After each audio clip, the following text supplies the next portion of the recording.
한 주 동안에 정치적인 많은 주제가 우리 사회를 소란하게 했는데요. 그중에서 제가 의미 있게 보았었던 것은 지난 월요일 국회에서 발의된 차별금지법입니다.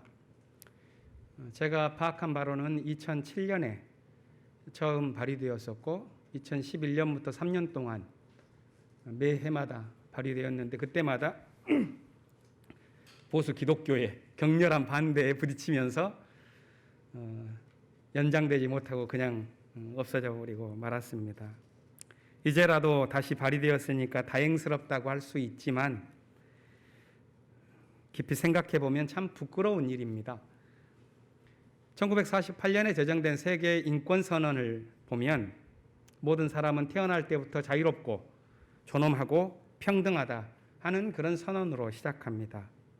그런데 우리 사회는 그렇다면 70여 년이 지나도록 인간의 존엄과 평등이라고 하는 이 중요한 가치를 제도화하지 못하고 우리 사회에 있는 사회적 온갖 차별을 묵인해 왔다고 볼 수가 있겠습니다.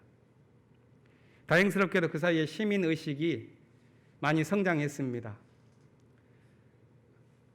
2013년도의 의식을 보면 차별금지법 제정에 반대하는 사람이 60%였다고, 찬성하는 사람이 60%였다고 말을 하는데 그 사이에 한 30% 가까이 일취월장했습니다. 올해 4월에 국가인권위원회에서 성인 남녀 1,000명을 대상으로 의식조사를 했는데 우리 사회에 차별이 심각하다고 응답한 사람이 82%. 그 사이에 차별이 많아졌다기보다는 차별의 감수성이 높아졌다고 볼 수가 있겠습니다. 게다가 차별금지법 제정에 찬성하는 사람은 88%에 이릅니다. 그러면 기독교 개신교는 이 12% 정도 되는 사람의 대변자 노릇을 하면서 그렇게 뒤엎고 있는 일을 하고 있다 하겠습니다. 성소수자를 생각하는 인식은 이렇습니다. 존중받고 동등한 대우를 받아야 한다는 그런 물음에 찬성한 사람이 74%에 이릅니다. 우리 사회가 어느 만큼 올라왔는지를 보여주는 중요한 지표라고 생각합니다. 이번에 발의된 차별금지법을 찬찬히 읽어보았습니다. 총 4장 57조로 구성된 내용을 읽어가다가 저 자신 역시 사회적 차별에 대한 인식이 충분하지 못함을 느끼면서 반성했습니다. 제3조를 보면 차별을 하지 않아야 한다는 그런 금지의 범주를 23개의 항목으로 규정해 놓았습니다. 성별, 장애, 나이, 언어, 출신 국가, 출신 민족, 인종, 국적, 피부색, 출신 지역, 용모 등 신체 조건, 혼인 여부, 임신 또는 출산, 가족 및 가구의 형태와 상황, 종교, 사상 또는 정치적 의견, 형의 효력이 사라진 전과, 성적 지향, 성별 정체성, 학력, 고용 형태, 병력 또는 건강 상태, 사회적 신분, 이 어떠한 것으로도 사람을 구분하거나 배제하거나 거부하거나 차별해서는 안 된다는 것이 이 법에 담겨 있습니다. 이걸 듣고 어떤 분들은 이런 생각을 하실지 모릅니다. 어떻게 그걸 다 지켜? 저는 생각을 거꾸로 해야 한다고 봅니다. 우리 사회를 올가맨 차별의 그물이 그만큼 촘촘하다는 것입니다. 차별금지법이 제정되고 적응 과정을 갖다 보면 어쩌면 처음에는 불편했지만 우리 사회는 차별에 덫에서 풀려나서 훨씬 더 인간 본연의 자연스러운 삶을 살아가게 될 것이라고 저는 믿습니다. 인간을 차별해서는 안 된다는 것은 상식이죠. 그런데 왜 이 상식이 작동하지 않는 걸까요? 낡은 율법에 갇힌 사람들은 차별금지법을 금지해야 된다고, 그 법을 제정해서는 안 된다고 반대하죠. 그들은 차별금지법이 제정되면 도덕이 무너지고 종교의 자유가 박탈당할 것이라고 말합니다. 심지어는 차별금지법은 그것을 반대하는 사람들을 억압하는 법이라는 궤변까지 늘어놓습니다. 한기총이 사라지고 그것을 대리하는 더 큰 기독교 개신교 교단이 연합단체가 생겼는데 그게 한교총입니다.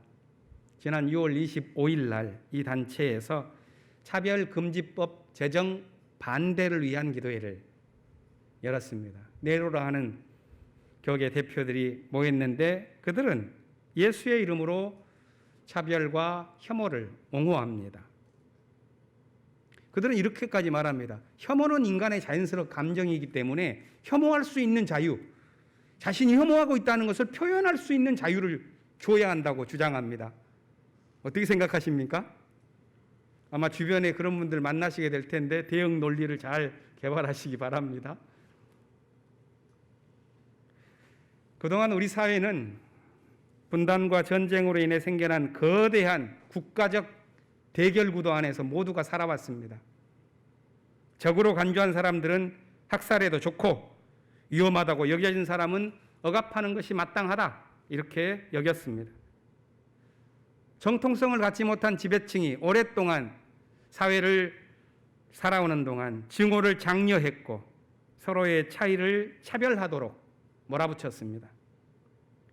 그러다 보니 정치만이 대결 구도에 있는 것이 아니라 우리 삶을 물들이고 있는 문화, 도덕, 여기에도 차별에 중독되었고 종교마저도 물들었죠. 이렇게 차별에 중독된 우리 사회를 소생시키기 위해서는 차별금지법이 그 안내자 역할을 하게 될 것이라고 저는 생각합니다. 대결과 차별을 위해서 우리는 수많은 의미들을 개발해 왔는데 그 수많은 의미들이 우리 삶을 도리어 얽어매고 말았습니다. 우리 스스로가 만들어낸 의미에 중독되면서 우리 삶은 도리어 답답해지고 말았습니다. 이것들을 털어내면서 더 자연스럽고 더 거시적인 안목으로 삶의 기쁨을 찾는 방식을 배워야 합니다. 그래야지 우리의 삶이 삶다울 수가 있을 것이라고 봅니다. 오늘 제1성서의 본문인 창세기 24장은 아브라함이 아들 이삭의 아내를 찾기 위해서 자신의 늙은 종을 고향에 보낸 이야기입니다. 아브라함의 말년에 있었던 이 작은 행복을 그린 이야기를 성서 연구의 도움을 받아서 역사 비평의 칼날로 회부하고 싶지가 않습니다. 그냥 이 이야기 그대로 누구나 인생사에서 한 번쯤은 겪을 법한 그 일에서 생겨난 크고 작은 기쁨들을 먼저 감추려 보고 싶습니다. 이 이야기는 여러 고비의 순간을 예상치 못한 기쁨의 사건으로 이어서 그려나가고 있죠. 처음에는 주인과 약속을 성실히 지켜가는 늙은 종의 고백으로 시작되었습니다. 그 다음에는 지친 나그네와 그의 가축에까지 자신의 정성을 다한 리브가의 환대가 나옵니다. 그리고 우물가에서 나눈 젊은 여성과 늙은 남성의 격이 없는 대화, 너그러운 마음으로 만나고 집으로 안내하는 초대, 좋은 인연과 사람들의 교감, 거기에서 만들어진 새로운 계획의 발표와 응대, 떠나는 딸에 대한 축복의 환송, 미래를 향한 리브가의 모험, 설레는 기대 속에서 만나는 연인들, 사랑과 이로 속에 열리는 미래, 이런 장면들에는 삶을 삶다운 것으로 만들어주는 언어들이 담겨 있죠. 신뢰, 환대, 인연, 너그러움, 교감, 초대, 축복, 모험, 설렘, 기대, 사랑, 위로, 이런 미래를 열어가는 암시들이 이 이야기에 담겨 있습니다. 그런데 이 이야기에 의미를 부여한다면서 좀 비틀어 가지고 비판적으로 읽으면 어떻게 될까요? 주인과의 약속에 대한 종의 성실함을 그가 마음속으로 바라고 있는 대가에 대한 욕망으로 읽거나, 이방인에 대한 리브가의 환대를 낯선 이의 두려움으로 인해서 피치 못하게 벌어진 의도치 않는 행위로 읽거나, 딸을 보내기로 한 가족들의 결정을 재물에 대한 욕심에서 비롯된 가정폭력으로 이해하거나, 가족을 떠나는 리브가의 모험을 자신을 판 부모에 대한 환멸에서 비롯된 것 등으로 해석한다면 이야기는 온통 잿빛으로 변하고 말 것입니다. 그런데 이야기를 그렇게 비틀어서 읽다 보면 사실 우리가 경험하고 있는 우리 사회의 많은 것들과 겹쳐져서 보이기도 합니다. 그리고 그 속에서 무언가의 의미를 부여하면서 열렬히 진행해왔던 삶들이 오히려 기쁨과 행복에서 얼마나 멀어진 것이었는가 하는 것도 느끼는 것이죠. 분명히 우리가 분투하면서 사는 이유는 더 정의롭고 평화로운 세상을 만들기 위해서라고 말하곤 합니다. 그런데 한번 이런 가정을 해보십시오. 만일 지금이 우리가 바라왔던 그런 정의롭고 평화로운 세상이라면 우리는 정작 어떤 삶을 살아야 하는 것입니까? 디오게네스라고 하는 철학자에 관한 일화는 무엇이 본질적인 삶인지에 대한 깨달음을 줍니다. 단순한 삶을 추구했었던 철학자 디오게네스가 늘 하듯이 통 속에 누워서 햇볕을 쬐고 하늘을 쳐다보고 있었습니다. 그때 알렉산더 대왕이 찾아와서 당신의 지혜를 나에게 주시오. 내가 당신을 돕겠습니다. 도대체 당신은 무엇이 필요합니까? 이렇게 물어보니 그는 나는 아무것도 필요 없으니 다만 거기서 햇빛 가리지 말고 조금만 비껴주세요. 통상적인 기대와 삶의 기준을 뒤집는 절묘한 이야기죠. 삶을 우리는 풍요롭게 해보려고 의미로 가득한 시간을 욕망합니다.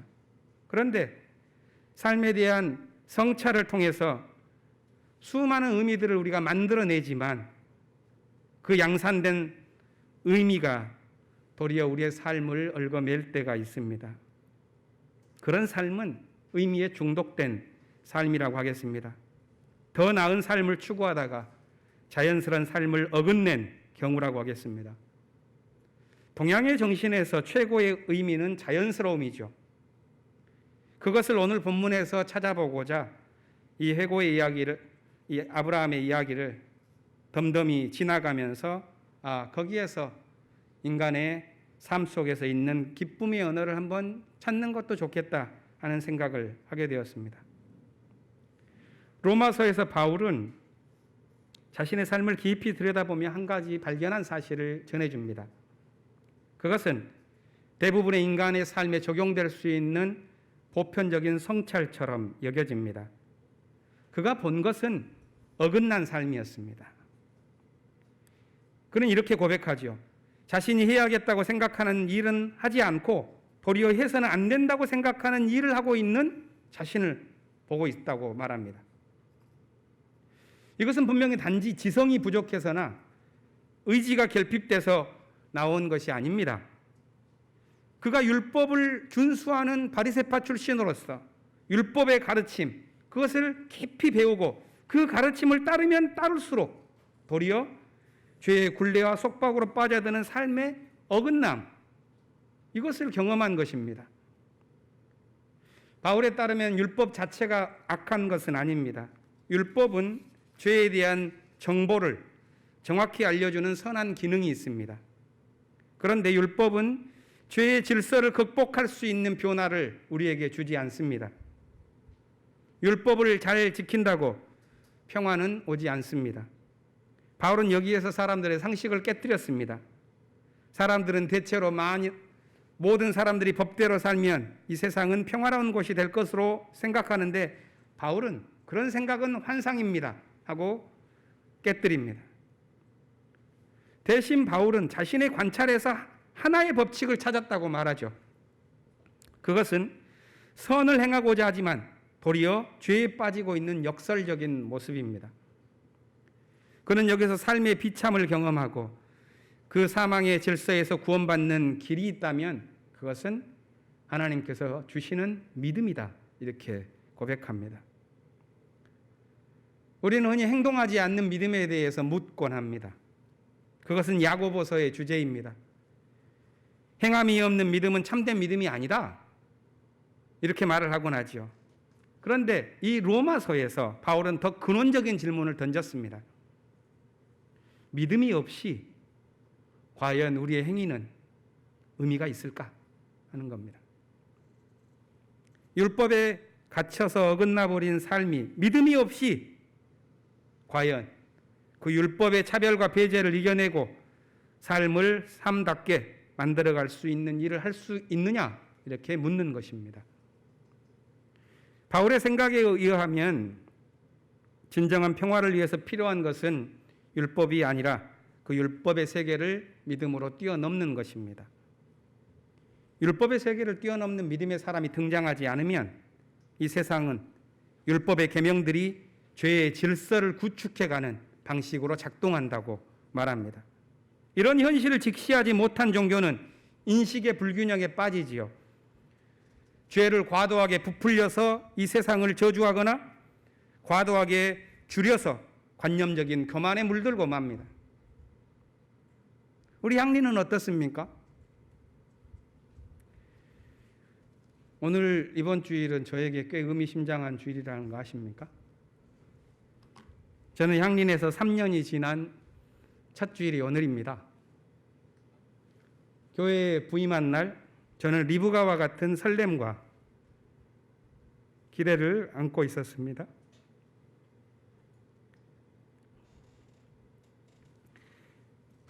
그런데 지나온 시간을 되돌아보니까 참 독특한 허니문을 했구나 하는 생각을 합니다. 때로는 우리의 사랑이 많았지만 길을 잃었고, 때로는 우리가 의미를 많이 만들어냈지만 그 넘쳐난 의미가 도리어 우리 삶을 어긋내버린 경험도 했습니다. 왜 우리가 가진 사랑과 성실은 우리 삶을 어긋낼까? 우리는 분명히 지성이 부족하지도 않고 의지가 결핍된 것도 아닌데 왜 우리는 이 향린의 길을 찾지 못했던 걸까?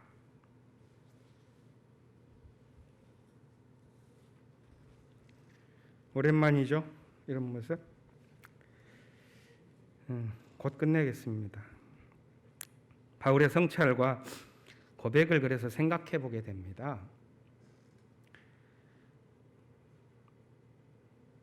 속사람으로는 하나님의 법을 즐거워하지만 내 지체에 다른 법이 있어서 내 마음의 법과 맞서서 싸우면서 내 지체에 있는 죄의 법에 나를 포로로 만들고 있어요.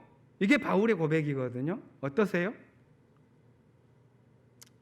이 고백은 바울의 고백이 아니라 어쩌면 분단체제라고 하는 이 거대한 갈등 사회를 살아온 우리 모두에게 그 체제를 이용해서 우리 사회를 질곡으로 빠뜨렸던 사람만이 아니라 그 사회를 극복하고자 노력해왔었던 사람들 역시도 물들게 만든 그런 법칙이 아닌가. 나는 비참한 사람입니다. 누가 이 죽음의 몸에서 나를 건져주겠습니까? 하는 바울의 이 탄식 역시 전쟁이 남긴 갈등과 증오의 시대를 살아온 우리 사회의 탄식이자 바로 우리들의 탄식입니다. 복음서에서 예수께서는 어긋난 세대를 보면서 이렇게 말합니다. 그들은 마치 아이들이 장터에 앉아서 다른 아이들에게 이렇게 말하는 것과 같다. 우리는 너희에게 피리를 불어도 너희는 춤을 추지 않았고 우리가 곡을 해도 너희는 울지 않았다. 어긋난 세대가 갈피를 잡지 못하는 것은 의미와 비판이 부족해서가 아니라 거꾸로 그것이 넘치기 때문에 그렇습니다. 그것은 마치 이와 같습니다. 금욕적인 삶을 살아가는 광야의 예언자 요한에게는 야, 당신은 메뚜기와 석청만 먹습니까? 미쳤군요. 이렇게 말하고 또 한편에서 민중과 어울리며 먹고 마시는 사람을 향해서는 당신은 먹보와 설보고 죄인의 친구군요. 이렇게 손가락질하는 것과 같다고 말합니다. 만일 먹보와 술보인 예수가 싫다면, 그렇지 않으면 요한을 칭찬하고, 반대로 광야에서 사는 요한이 못마땅하다면 예수를 옹호해야 할 텐데, 자신이 만들어낸 과도한 그런 의미들은 세대를 어긋나게 만들고, 그 자신의 의미에 중독된 사람들은 우리 사회 속에서 심한 차별과 혐오를 스스로 지어냅니다. 예수께서 내린 해법은 단순했습니다. 어린아이와 같은 마음에서만 드러나는 진실입니다. 지혜 있고 똑똑한 사람들에게는 들리지 않는다, 그렇게 말합니다. 수고하고 무거운 짐을 진 사람은 모두 내게로 오너라. 내가 너희를 쉬게 하겠다. 나는 마음이 온유하고 겸손하니 내 멍에를 메고 나에게 배워라. 그리하면 너희는 마음에 쉼을 얻을 것이다. 내 멍에는 편하고 내 짐은 가볍다.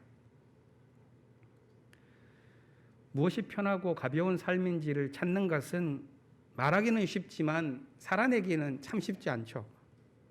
왜냐하면 그 삶은 단순히 비어서 아무것도 안 하는 삶이 아니라 가장 중요한 것들을 균형감 있게 가져야지만 살아낼 수 있는 것이기 때문입니다. 가장 단순한 삶은 가장 중요한 것들을 모두 다 균형감 있게 쥔 것입니다. 라이몬 파니카라고 하는 신학자의 이야기를 들려드리면서 말씀을 마치겠습니다. 그는 생명력 있는 삶의 경험은 이것과 같다라고 말하는데 좀 영어가 좀 어렵습니다. 코스모시엔드릭 익스피리언스라고 합니다. 코스모는 코스모스, 우주를 말하고요. 시라고 하는 건 테오스, 신을 말하고, 엔드릭이라는 것은 안스로포스, 인간을 말합니다. 헬라어인데요. 이 세 가지 경험, 우주와 신과 인간에 대한 경험, 어느 하나에도 치우치지 않는 삶, 그 균형감을 이룬 삶이야말로 단순한 삶이다 라고 말합니다. 어느 하나에 치우친 삶은 절뚝거리면서 어긋난 삶이에요. 균형감을 잃었어요, 이미. 종교도 그렇습니다. 세상에 대한 책임, 하나님 앞에서의 겸손, 자신의 삶에 대한 성찰, 이것이 혼연일초를 이룰 때에만 요란하지 않습니다. 이것 중에 하나가 빠지면 덜크덩거리면서 얼마나 요란한지 모릅니다. 코로나 시대가 언제 종료될지 모르겠어요. 불안합니다, 삶이. 세상은 차별금지법이 통과되기까지 당분간은 요란할 거고요. 그러나 주님께서 우리 앞에 가시니 언젠가는 차별과 증오는 힘을 잃게 될 것이고, 또한 우리 삶의 기쁨과 행복의 길이 빛처럼 밝아올 것이라고 저는 믿습니다. 그때까지 하나님과 이 세상과 자신 앞에서 겸손과 성찰을 다해가며 마음속의 평화를 모두가 누리는 우리 신앙 공동체가 되기를 바랍니다. 잠시 침묵으로 기도하겠습니다.